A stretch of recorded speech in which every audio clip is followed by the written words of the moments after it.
I mean, when I saw Bruce Lee on that screen, I wasn't watching a man. I was watching something beyond that.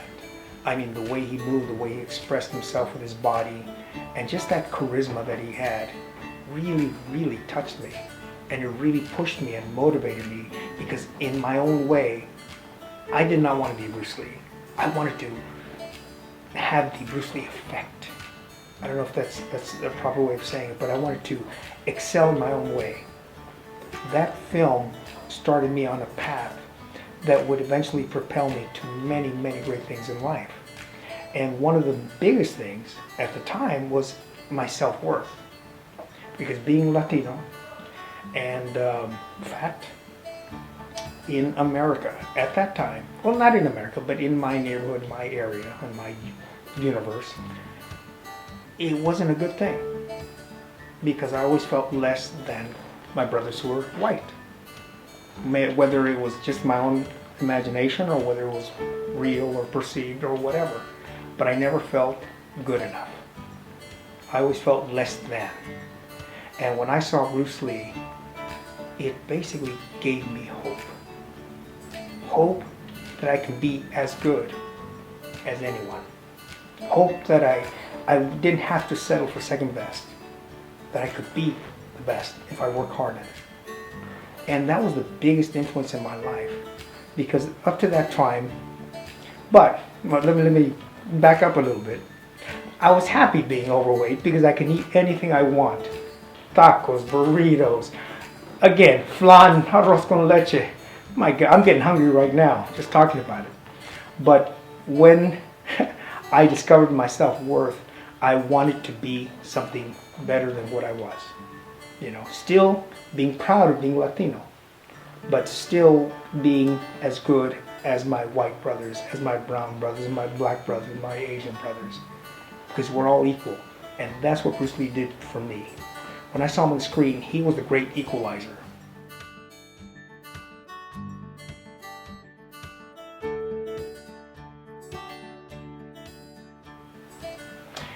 Growing up, I can't even remember how far back, but I always felt that I was destined for something other than where I was at that time.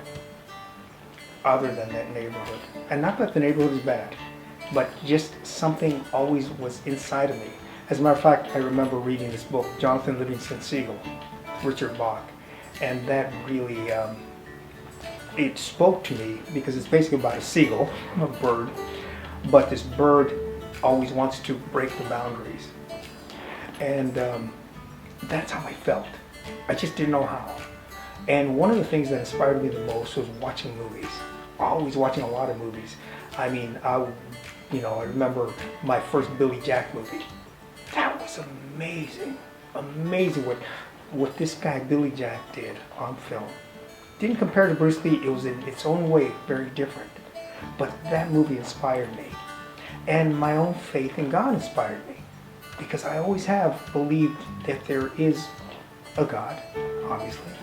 And I remember reading specifically a lot about Jesus. And I'm not pushing religion because I'm not religious, but I'm very spiritual. I believe that we all are children of this great force. And that was one of the biggest inspirations between, all these things just coming together. I mean, it's like the Big Bang Theory. Because it's you got on one hand, you got my faith in Jesus and God. You got these movies, you got these books, you got this whole experience of growing up Latino in America, and one day it was like an epiphany. I said, you know what, I have to do films. And the reason I say it's an epiphany is because I remember specifically when I was 18, I was managing a Orange Julius. I'm telling you, man, I had that job down pat. I was like working 40 hours a week, but actually working 20 hours a week because I had everybody trained to do my job. And so here I was at 18, and I thought, you know what? I've reached the end of my life. I said, is this as far as I'm going to go in life? And I said that to myself, I remember, because every week I used to buy a stack load of comic books. And I used to have them in the bathroom. So I would be literally, my morning routine was to go open the store, my employee comes in, I go back to the toilet and start reading comics. That was my day in, day out, job. And I was sitting there on the toilet one day thinking, is this it? There's got to be more to life than sitting on a toilet reading comic books. I was making good money, I was very happy, very comfortable with life, but there's something inside of me that was pushing me to go forward. And it hit me when I was offered an opportunity to actually manage a chain of retail jewelry stores. At the time, the chain was called Gordon's Jewelers. The regional manager came in, we started talking, he knew my background. He said, you'd be a perfect candidate. You will make percentage of diamond sales, he literally painted gold. Literally, I could have been making so much money at that time. And I thought about it. I said, you know what, this is great. This is a great opportunity to be financially well off. And within a few days, I turned it down because there's got to be something else in life. There's got to be something else. Something inside of me kept pushing me forward, kept pushing me. I didn't know it at the time.